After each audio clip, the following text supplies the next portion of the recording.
Elvis est toujours au premier plan, mais les choristes derrière lui ont un rôle capital.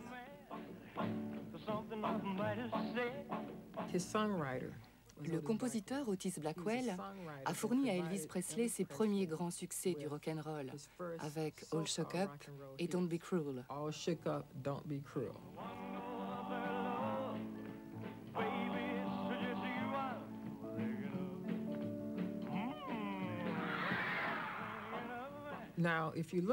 Sur les pochettes de disques de All Shook Up et d'autres chansons, on voit les deux noms, Blackwell et Presley. Presley n'était pas compositeur. Il n'a écrit aucune de ses chansons. Et pourtant, son nom apparaissait en tant qu'auteur. À l'époque, c'était une pratique courante des maisons de disques et des impresarios pour toucher les royalties sur les chansons. Ce qu'ils font encore aujourd'hui.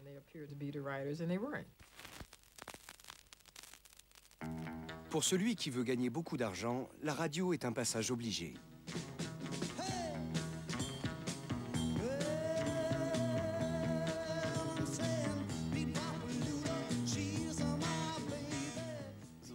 À l'époque, la radio ne diffusait que de l'ambiance. On entendait une musique qu'on ne pouvait pas vraiment décoder. On ne savait pas si c'était de la musique de blanc ou de noir. Vers le milieu des années 50, la ségrégation raciale était très présente. Deux stations de radio entrent dans l'histoire. WROX et WDIA. Elles diffusent de la soul, du gospel et du blues. Grâce à une portée nationale et des DJ comme B.B. King, la musique noire vient à bout de toutes les barrières raciales. Pour l'industrie, c'est une mine d'or. Des DJ sont soudoyés pour passer certains disques plutôt que d'autres. On appelle ça le payola. C'est interdit, mais cela devient systématique. Tout à fait franchement, je pense que contrairement au gouvernement, les artistes ne considéraient pas ce payola comme de la corruption. Ils y voyaient plutôt une sorte de remerciement anticipé, comme pour dire « Je te fais un petit cadeau par avance, ça m'évitera d'avoir à le faire après coup, quand tu auras passé ma chanson. » Mais ça a dérapé par la suite.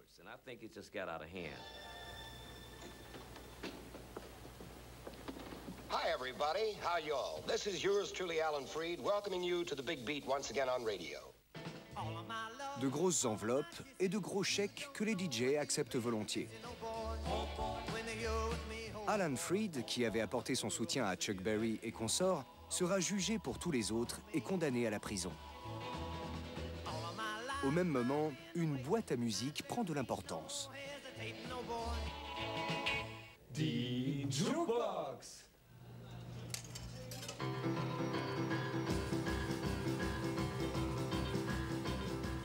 La culture des jeunes y trouve son centre de gravité. Le jukebox et ses galettes noires fédèrent et surprend.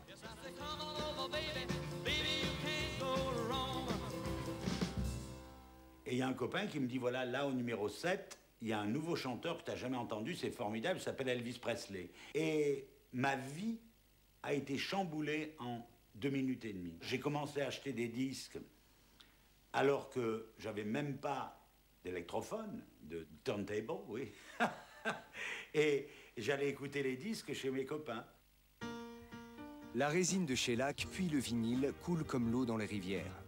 La musique passe de la diffusion à l'industrie. Quelques artistes vont même jusqu'à atteindre les limites de la production. Those fellas made a fabulous success. Yes, and one of their biggest hits was Shake, Rattle and Roll. Oh, yes, and I have that one right here. Let's give it a spin. C'est l'heure de gloire du vinyle. Quant à savoir qui était le premier rock'n'roller, les opinions divergent. Pour le tout premier single, en revanche, il n'y a pas de doute.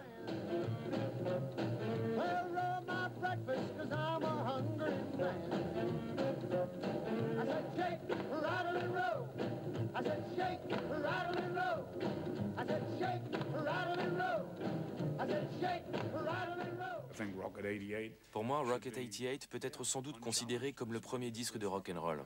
Rocket 88 est composé à Clarksdale en 1951 par Ike Turner dans un petit hôtel de musiciens. L'histoire de cet album légendaire avait pourtant mal débuté.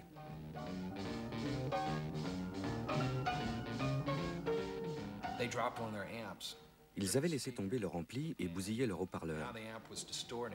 Leur matériel endommagé produisait un son rauque et déformé. Ils ont essayé de réparer, mais en vain.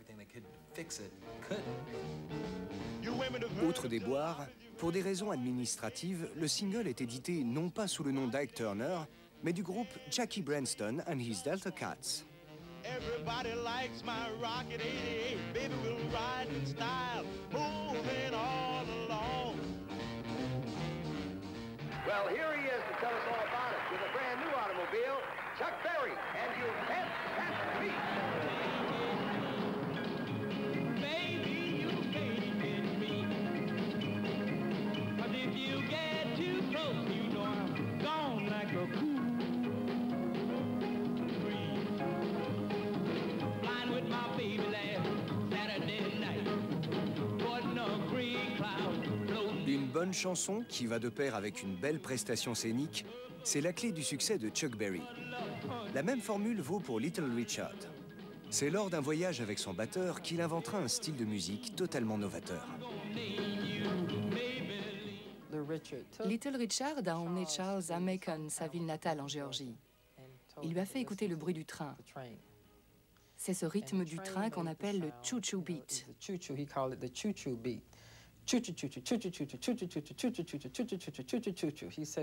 Il lui a dit de jouer ce rythme-là. Et dans un morceau comme Tutti Frutti, on l'entend nettement. Mais au piano, il joue aussi une sorte de shuffle, un rythme plus traînant, qu'il superpose au chou-chou du train.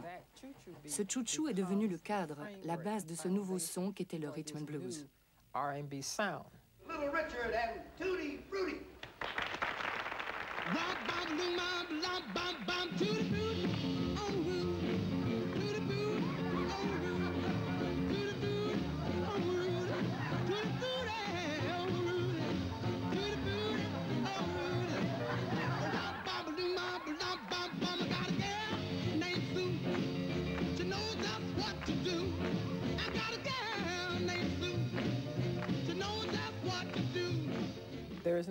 Il n'est pas justifié de considérer Elvis Presley comme le roi du rock'n'roll, car il n'a rien apporté de neuf à la tradition musicale, contrairement à Little Richard.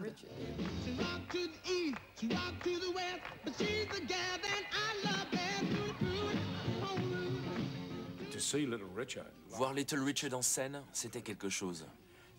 Il avait les yeux écarquillés comme ça. Il suait à grosses gouttes avec ses cheveux gominés, ses costumes qui flottaient autour de lui.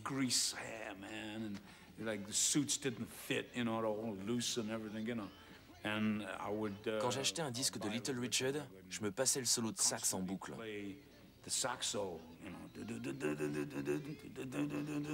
C'était super.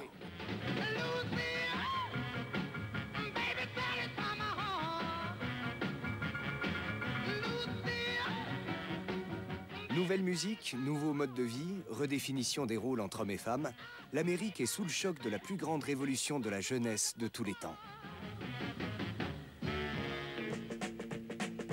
Contre-offensive avec des chanteurs comme Pat Boone. Le crooner